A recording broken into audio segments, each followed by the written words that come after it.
The scorpion's stinger pierced Erla Carver's neck, just as she bent to check the goat pen latch.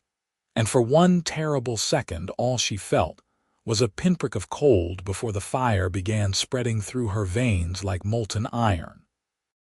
She gasped, hand flying to her throat where the creature still clung, its segmented tail curled in triumph. With her other hand she grabbed it, crushing its carapace between her thick green fingers until it cracked and went limp. Blood thundered in her ears. The venom was already working.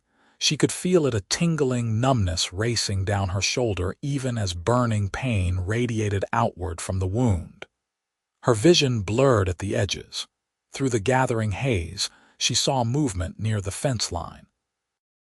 A human man, lean and sunburned, carrying a water bucket toward the well. He looked up at her strangled sound, his hazel eyes widening. Erla stumbled forward, her powerful legs suddenly uncertain beneath her. She had maybe minutes before the venom reached her heart or lungs. Desert scorpions this far north were rare but deadly, especially the red-tailed variety that now lay crushed in her palm.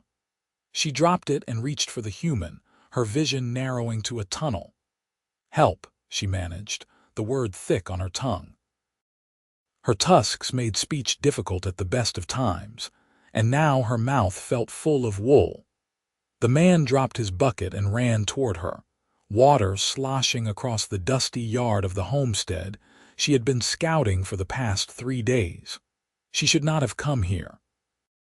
Should not have been drawn by curiosity to watch this lone human tend his small farm at the edge of the borderlands.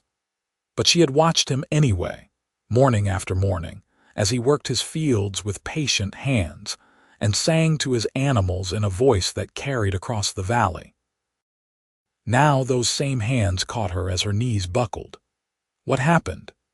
His voice was urgent, strong arms steadying her massive frame though she stood half a head taller and considerably broader. Erla grabbed his wrist, her grip tight enough to make him wince. She pulled his hand to her neck, pressing his fingers against the swelling wound. "Scorpion," she gasped. "Draw the venom. Fast."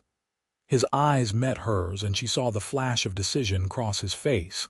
He did not hesitate, did not pull away in disgust at touching orc flesh. Instead, he lowered her to the ground with surprising gentleness and bent over the wound, examining it. "Red tail?" he asked tersely. She nodded, or tried to. The world tilted sideways. "Stay with me." His voice came from far away now. She felt his fingers probing the wound, then the sharp sting of a knife cutting when had he drawn a knife. Her mind was fragmenting, thoughts scattering like startled birds. Then pressure, firm and rhythmic. He was drawing the venom out the old way, using suction and manipulation to force the poison from the wound before it could fully enter her bloodstream. The pain flared white-hot, and she growled, a sound that rumbled up from deep in her chest. Her hand found his shoulder and gripped it, claws pricking through his worn linen shirt.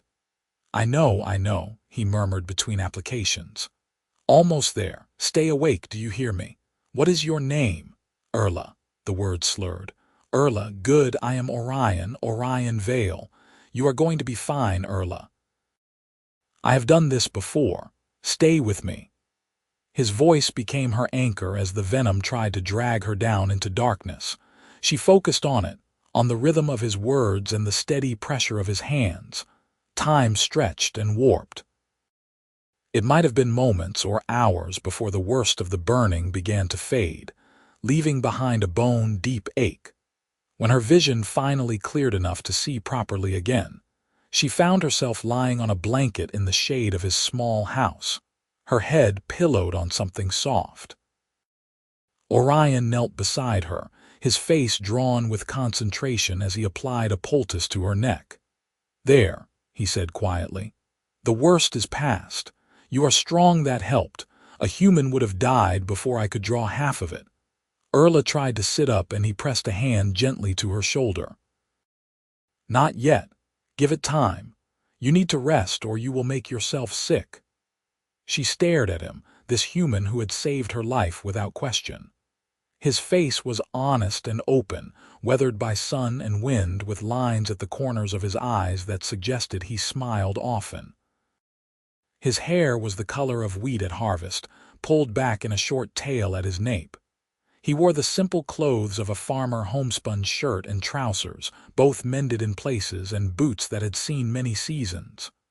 "Why?" she asked. He looked puzzled. "Why what? Why help me? I am Orc."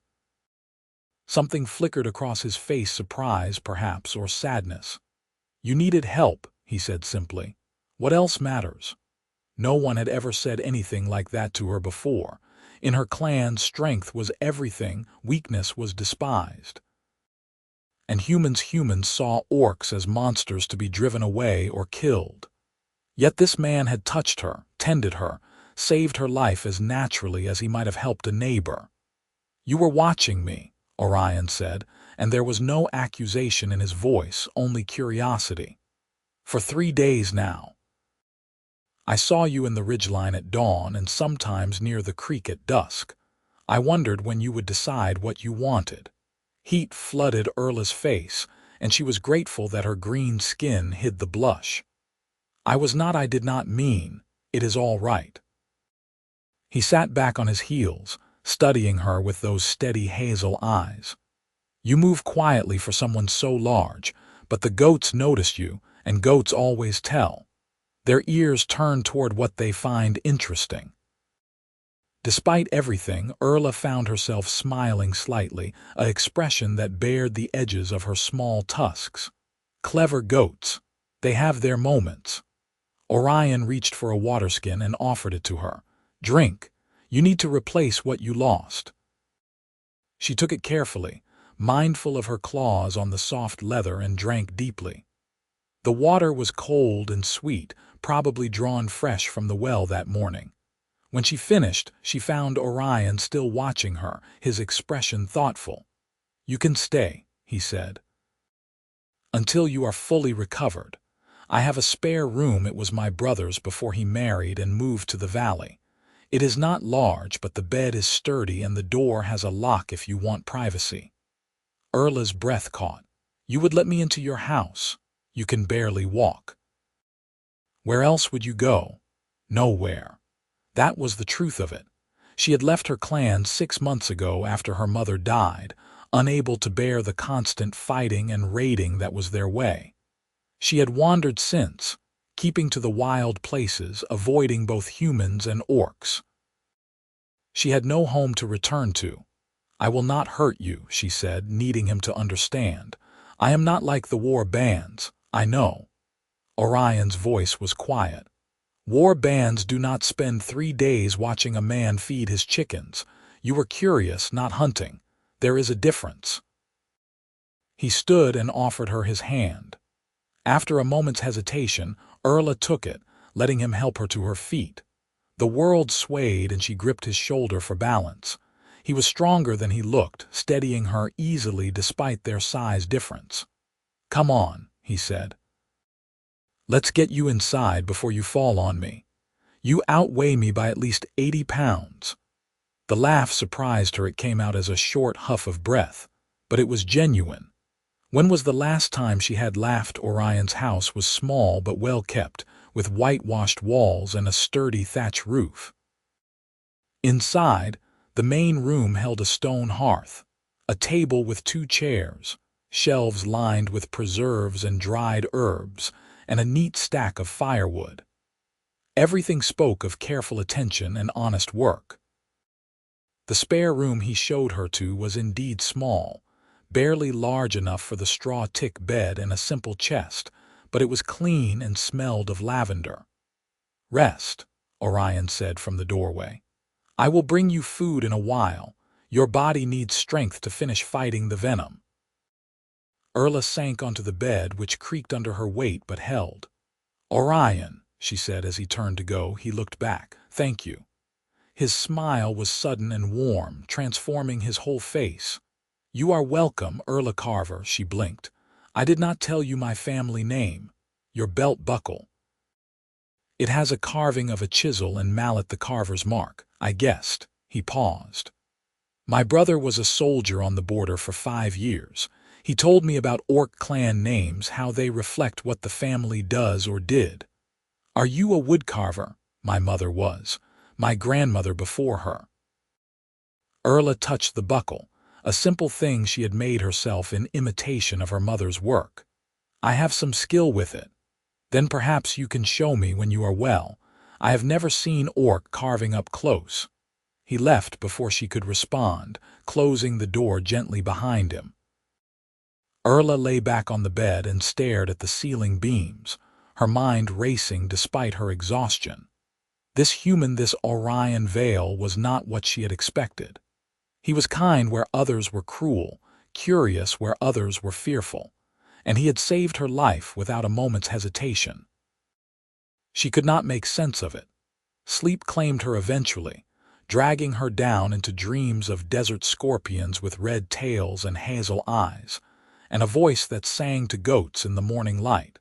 When she woke, evening had fallen and golden lamplight flickered under her door. The smell of cooking something savory with onions and herbs made her stomach clench with hunger. She sat up carefully, testing her body. The wound in her neck ached, but the pain was manageable, and the tingling numbness had faded to a distant echo. She was weak, yes, but alive. Erla rose and went to the door, pausing with her hand on the latch. She had not been inside a human dwelling since childhood, when her clan had raided a settlement, and she had hidden inside a house while the adults looted and burned around her. She had been 6, too small to fight, and she had found a human child hiding under a bed. They had stared at each other in terrified silence until Erla's mother had found her and dragged her away. She still remembered that child's face, pale with fear. Taking a breath, Erla opened the door and stepped into the main room. Orion stood at the hearth, stirring a pot that hung over the fire. He looked up at her approach and smiled. "You are awake. Good. I was about to come check on you. How do you feel?" "Better." Erla moved closer, drawn by the warmth of the fire and the human's easy manner. "Hungry. That is a good sign. Sit, please. The stew is ready." She lowered herself carefully into one of the chairs, which groaned but held. Orion ladled thick stew into 2 wooden bowls and brought them to the table along with a loaf of brown bread. The stew was rich with root vegetables and barley, seasoned with thyme and salt. It was simple food, but it was hot and plentiful, and Erla ate with silent appreciation. Orion watched her for a moment, then began eating his own portion. They shared the meal in comfortable quiet, broken only by the crackle of the fire and the distant bleating of goats settling for the night. "Why do you live alone?" Erla asked finally, setting down her empty bowl. Orion tore off a piece of bread, considering his answer. "My parents died of fever when I was 20. My brother inherited the family land in the valley, and I got this place, which was meant for sheep pasture. I built the house myself, brought in the goats and chickens, planted the garden. It is not much, but it is mine, and I like the quiet. You do not get lonely sometimes." He met her eyes across the table. "But loneliness is different from being alone. I have the animals, and I go to the market town once a month for supplies and news. That is enough for me. What about you?" "Why were you watching me?" Erla looked down at her hands, at the calluses and scars that marked them. "I was curious," she said slowly. "I have been wandering since I left my clan. I avoid settlements, both human and orc. But I saw you working, and I wondered what it would be like to have a place that was mine, to tend something and watch it grow. Orcs do not farm. We hunt and raid and take what we need." "Why did you leave them?" The question was gentle, but it cut deep. Erla was silent for a long moment, remembering. "My mother died in a raid last winter. She was a carver, not a warrior, but the humans did not care. They killed her along with the others when they caught our band. I saw it happen. And I realized her voice cracked and she forced herself to continue. I realized that I did not want to die like that, fighting over land that was not mine, hurting people who had not hurt me, so I left.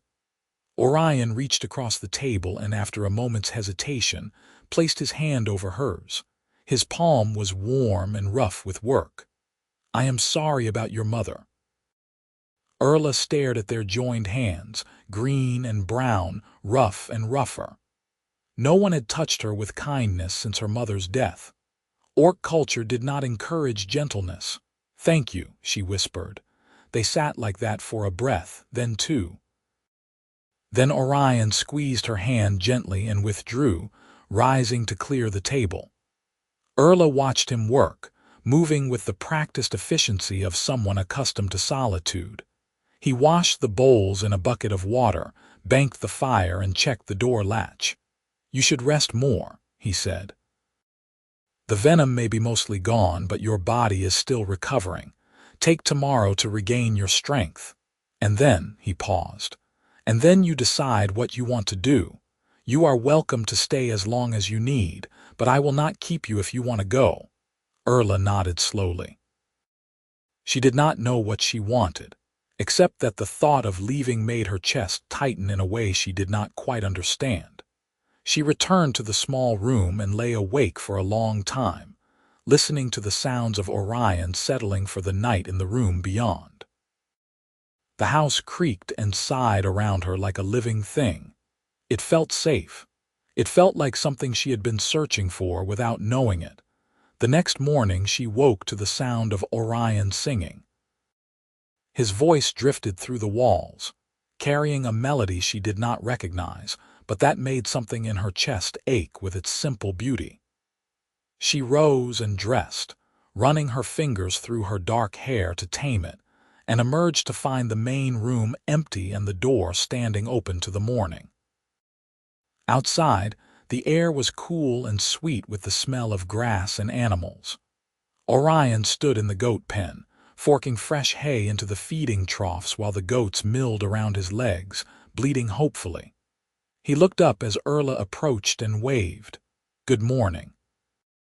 There is porridge in the pot by the fire if you are hungry.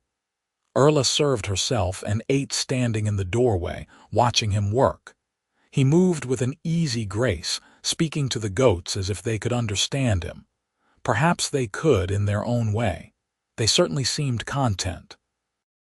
When the morning chores were done, Orion approached the house, wiping his hands on his trousers. How is your neck? Much better. Erla touched the wound gingerly. It was tender but no longer hot or swollen.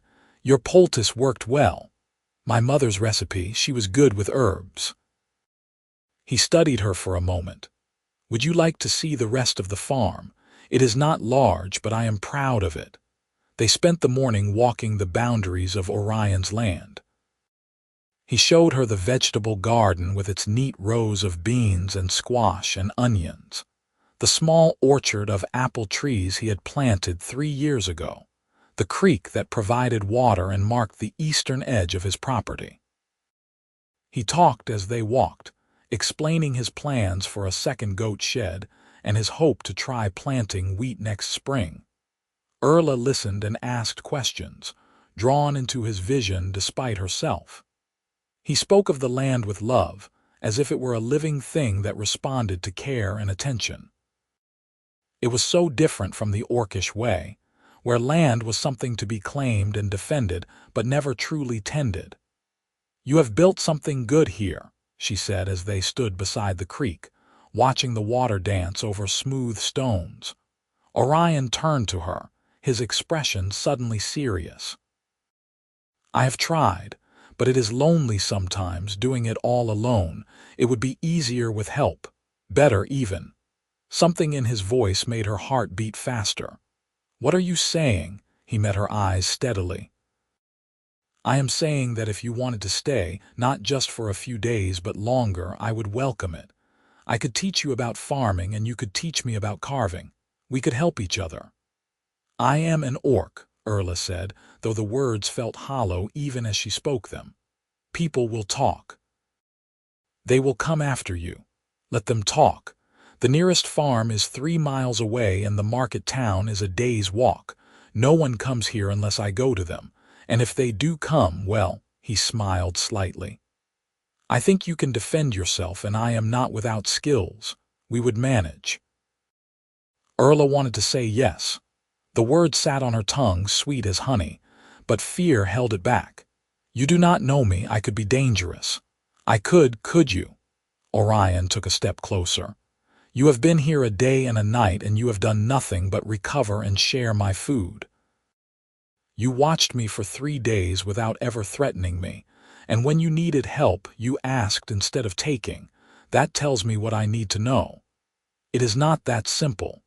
It is exactly that simple. His voice was firm now, brooking no argument.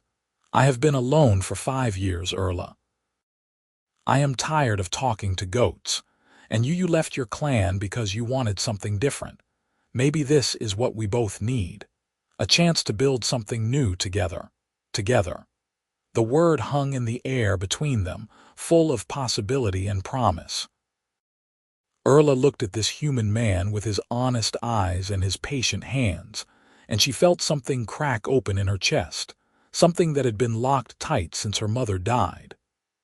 I do not know how to farm, she said, and heard the surrender in her own voice. Orion's smile was brighter than the morning sun. Then I will teach you. Say yes, Erla, stay. Yes, she whispered. I will stay. The days that followed took on a rhythm that felt both strange and right. Orion taught her about caring for the goats, how to check their hooves for stones, how to tell when they were sick, how to milk the does when their kids were weaned. He showed her which plants in the garden needed water and which preferred drier soil, how to tell when vegetables were ready to harvest, how to save seeds for the next season. In turn, Erla shared what she knew. She caught rabbits and quail with snares she wove from grass, supplementing their diet with fresh meat. She repaired the sagging goat shed fence with her superior strength, sinking new posts deep into the ground where Orion had struggled. And slowly, tentatively, she began to carve again. It started with a broken chair leg that needed replacing. Erla shaped a new one from an oak branch, her hands remembering the lessons her mother had taught her. She added a simple pattern at the top, just a running vine, but when she fitted it to the chair, Orion stared at it for a long moment. That is beautiful, he said quietly. Will you make more? So she did. A new handle for the water bucket carved with leaping goats, a spoon with a wheat pattern along the shaft, a box for storing herbs, its lid decorated with the plants themselves, thyme and sage and lavender, each leaf and flower rendered in miniature. Orion watched her work in the evenings, sitting by the fire while her knife moved steadily across the wood.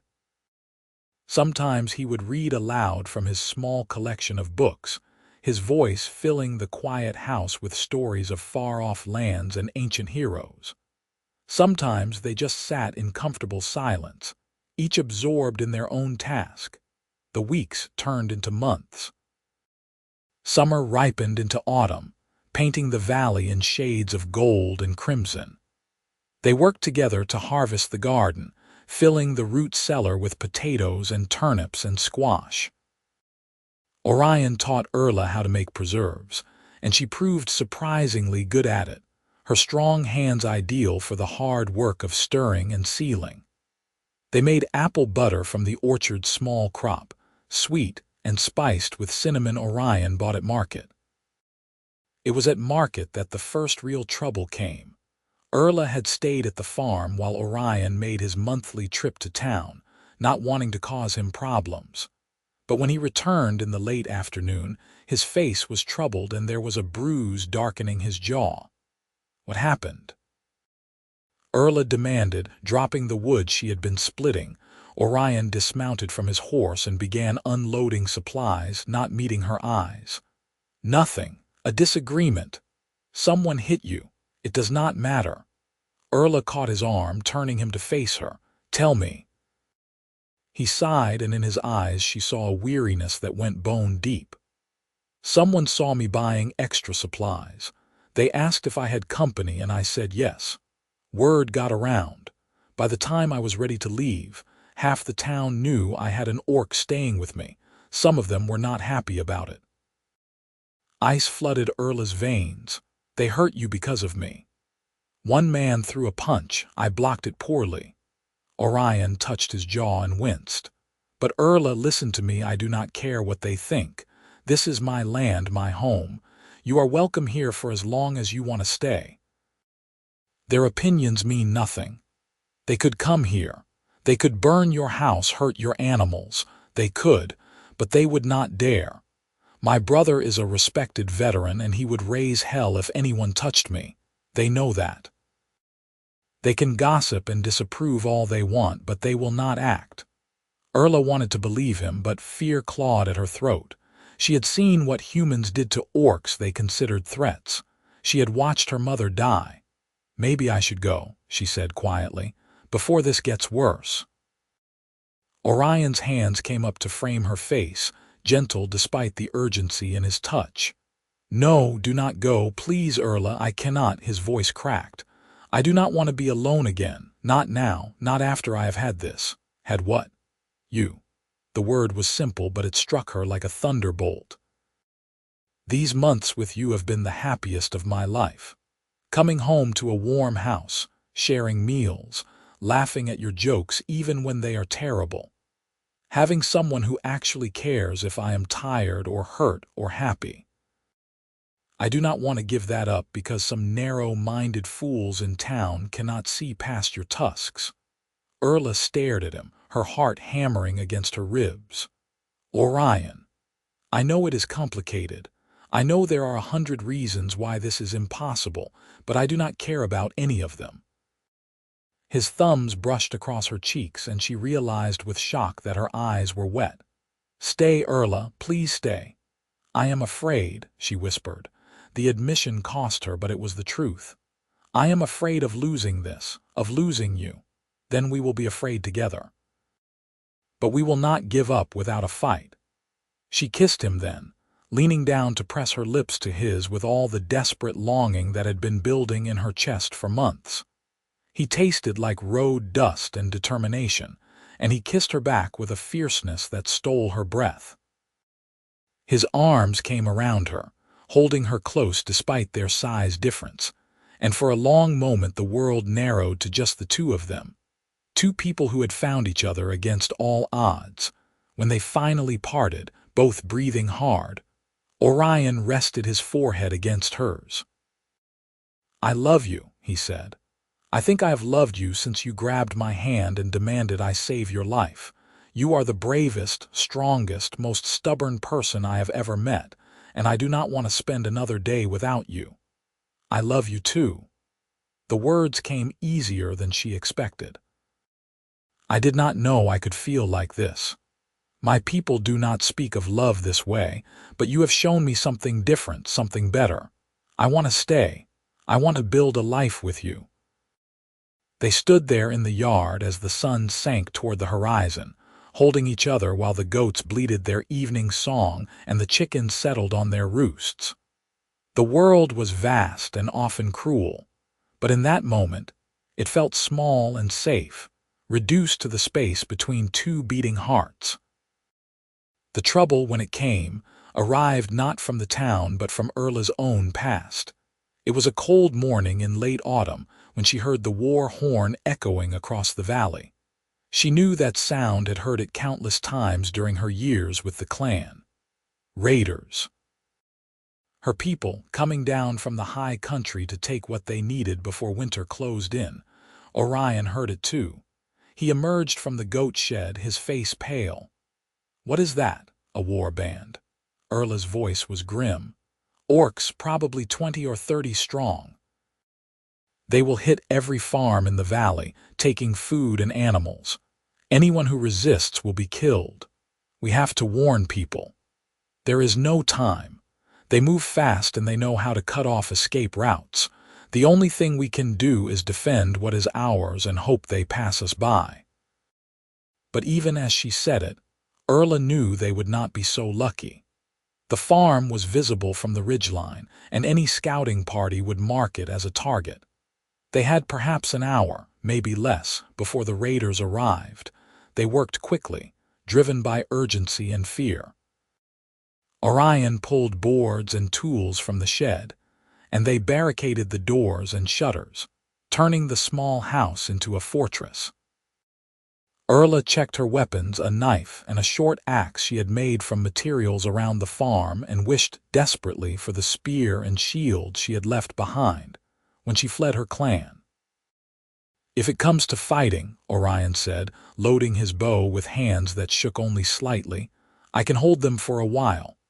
But Erla, if they breach the house, you need to run. Get to the creek and follow it north. My brother's farm is 10 miles that way. Tell him what happened. He will protect you." "I am not leaving you. You have to. They will kill me anyway, but they might take you back. You could survive." Erla caught his face in her hands, forcing him to look at her. "I am not leaving you," she repeated, putting iron in her voice. "We survive together or not at all. Do you understand?" Before he could answer, the sound of voices and heavy footsteps reached them. The raiders had arrived through the gaps in the shutters. Erla saw them 15 orcs, all warriors, armed with spears and clubs and wearing the war paint of her old clan. Her stomach dropped. At the front of the group was Garak, the war chief who had taken command after Erla's mother died. He was massive even by orc standards, with scars covering his arms and a cruel intelligence in his small eyes. "Come out, human," Garak bellowed. "We do not want to burn you out, but we will if we must. Give us your animals and food and we will move on." Orion looked at Erla, a question in his eyes. She shook her head firmly. "If we give them anything, they will know we are weak. They will take everything and kill us anyway. It is their way." "Then what do we do?" An idea came to her, desperate and dangerous, but possibly their only chance. "Let me talk to them. I was part of that clan once. Garak might listen, or he might kill you for abandoning them. Maybe, but it is better than waiting here to die." Before Orion could protest further, Erla unbarred the door and stepped out into the yard. The raiders stirred at the sight of her, weapons rising. Garak's eyes widened in recognition. "Erla Carver," he said, his voice carrying across the yard. "We thought you dead." "I left," Erla said flatly. "I want no part of the raiding life. And yet here you are, defending a human's farm. Have you fallen so far?" Garak's tone was mocking, but there was anger beneath it. "Your mother would be ashamed. My mother was killed by humans because you led her into a rage she wanted no part of." "Do not speak her name." The war chief's expression darkened. "Careful, girl, I am chief now and you are clan-less. I could kill you where you stand and no one would raise a hand to stop me. You could try." Erla shifted her stance, ready to fight. "But you would lose warriors doing it, and for what? There is nothing here worth dying for. Move on, Garak. Leave this place in peace. There is food here and animals. We need them. Then take them from another farm. This one is under my protection." Garak laughed, a harsh sound. "Your protection? One exile and one human against my entire war band. You cannot be serious." "I am completely serious." Erla drew her axe, the blade catching the morning light. "This human saved my life when he had no reason to. He gave me shelter and friendship and a chance at something better than endless raiding. I will defend him with my last breath. So decide. Garak is taking a few goats worth the lives you will lose trying to get past me." For a long moment, silence hung over the yard. The warriors shifted uneasily. Erla knew what they were thinking. She had been a strong fighter before she left, and in a confined space like this, she could kill several of them before being brought down. It would be a costly victory. Behind her, she heard the door open. Orion stepped out, his bow drawn and an arrow nocked. He said nothing, but his presence at her back was a statement in itself. They stood together, human and orc, facing down the war band. Garak's eyes narrowed. "You would die for him. I would live for him," Erla said. "There is a difference. Now make your choice, war chief. Fight or leave." The war chief studied them for a long moment, then spat on the ground. "Keep your pathetic farm. We have bigger targets." He turned to his warriors. "Move out. We are wasting time here." The raiders filed away, disappearing back into the hills as quickly as they had come. Erla stood frozen, hardly believing they had left. Her legs trembled with the aftermath of terror, and her heart raced like a wild thing trying to escape her chest. Orion's hand found hers, squeezing tight. "You were incredible," he said softly. "I was terrified." "That does not make you any less incredible." They went inside and barred the door again, but this time it felt different. They had faced death together and survived.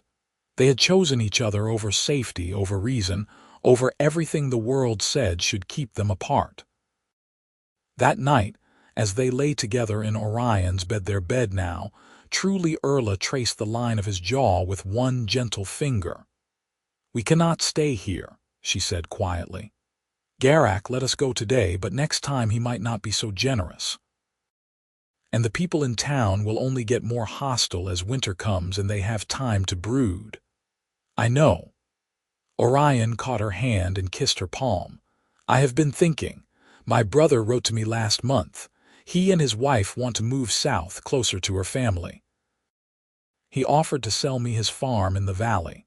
It is larger than this place, better protected, and far enough from town that we would not have to deal with gossip as much. You would give up this farm, the one you built yourself. I would give up anything to keep you safe, to keep us safe."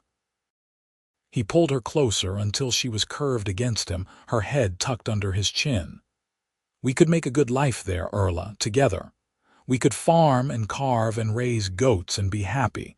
Is that not worth more than a plot of land?" "Yes," she whispered. "It is worth everything." They left the farm 3 weeks later, after a quick trip to the valley to finalize the purchase, and another to town to sell Orion's property. The buyer was a young couple from the east who asked no questions and seemed pleased to get land so cheaply. If they wondered about the reinforced doors and shutters, they said nothing. Orion's brother, Oscar, greeted them with warmth that surprised Erla. He was older than Orion by a decade, with the same hazel eyes but a more weathered face and a military bearing that never quite left. His wife, Sarah, embraced Erla without hesitation, exclaiming over the carved gifts Erla had brought and declaring that she had always wanted to learn woodworking. "You will be happy here," Oscar said as he showed them around the property. It was indeed larger, with good fields and a sturdy stone house and a barn that could hold twice as many animals as Orion's old shed. "The neighbors are decent people, and far enough away that they will not bother you. Just keep to yourselves and there should be no trouble." "And if there is trouble?" Orion asked. Oscar's expression hardened, and for a moment Erla saw the soldier he had been. "Then they will deal with me. You are my brother. That matters more than any prejudice."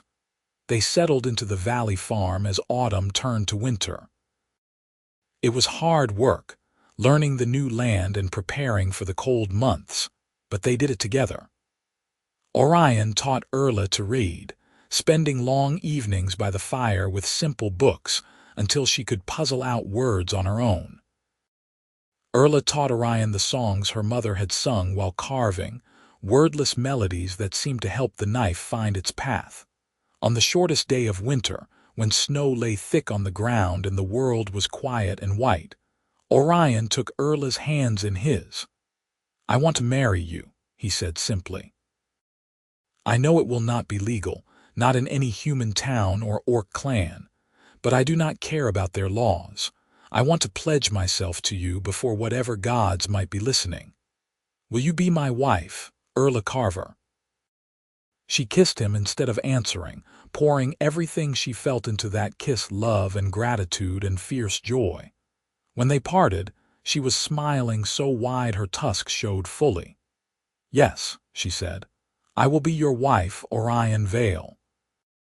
They spoke their vows that night, standing before the hearth with the fire as their witness. There were no priests or guests, no flowers or fine clothes. Just two people speaking promises from the heart, pledging to love and protect and stand beside each other through whatever came. When spring arrived, green and fresh and full of promise, they planted their first crop together in the valley fields. Erla's strength and Orion's knowledge combined to make the work easier, and they finished the planting in half the time it would have taken alone. Standing at the edge of the field as the sun set, surveying the neat rows of turned earth, Orion put his arm around Erla's waist. "Look at what we built," he said softly. Erla leaned into him, feeling the solid warmth of his body against hers. "It is a good start. It is everything." And as the first stars appeared in the darkening sky, Erla realized he was right. This was everything: a home, a partner, a life built on love and trust, and the stubborn belief that two people from different worlds could find a way to belong together. The future stretched before them, uncertain and full of challenges, but they would face it side by side. Together they walked back to the house, to the warm glow of lamplight in the windows and the smell of bread baking and all the small comforts they had created for each other. The door closed behind them, shutting out the cold and the dark, and inside there was only warmth and love and the quiet joy of coming home. Years later, when travelers passed through the valley and asked about the human farmer and his orc wife, the neighbors would tell a story. They would speak of the scorpion that brought them together, of the war band they faced down, of the farm they built with their own hands.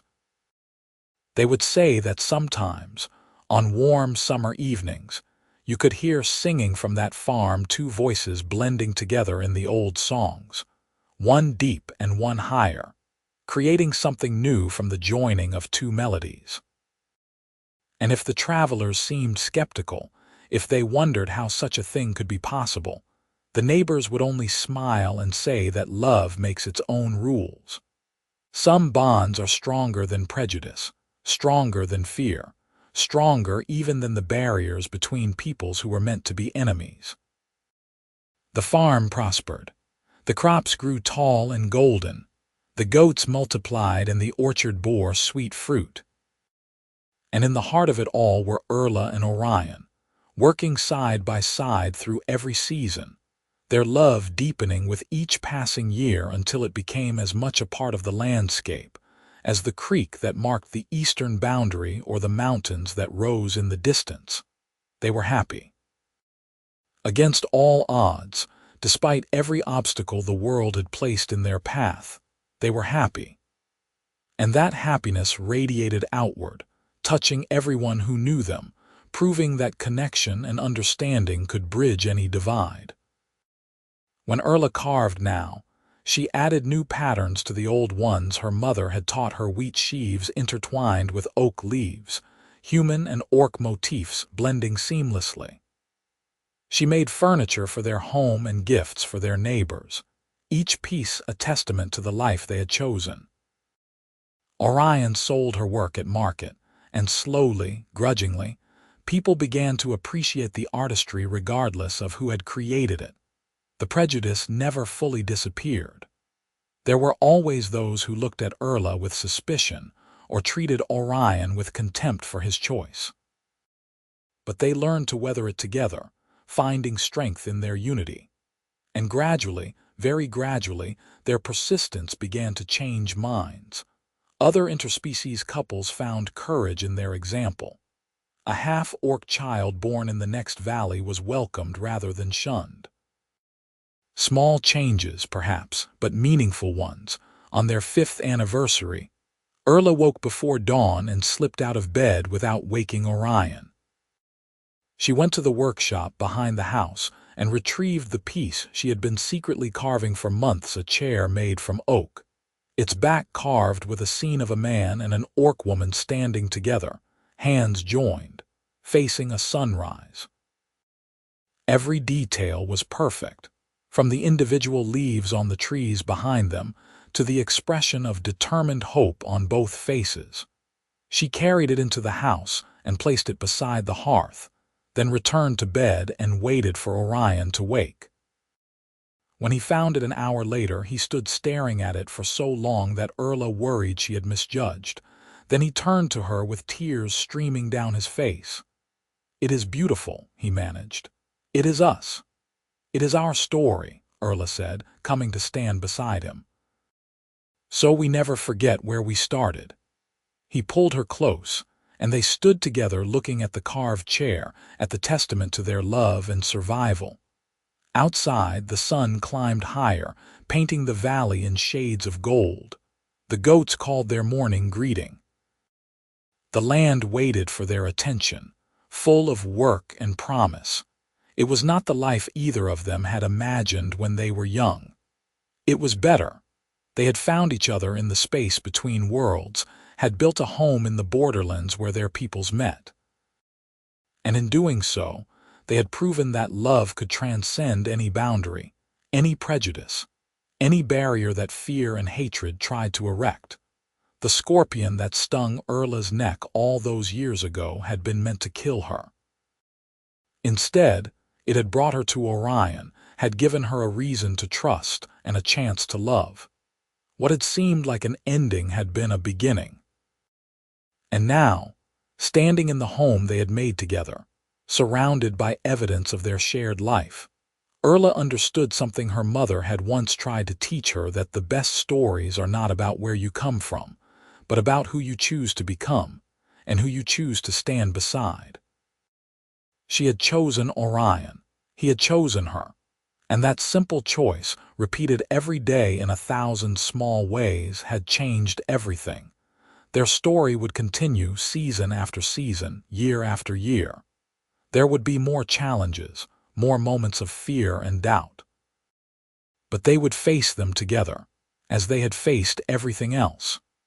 And in the end, that was all that mattered, not what the world thought or what their peoples decreed, but the love they had forged in fire and hardship, and the stubborn refusal to give up on each other.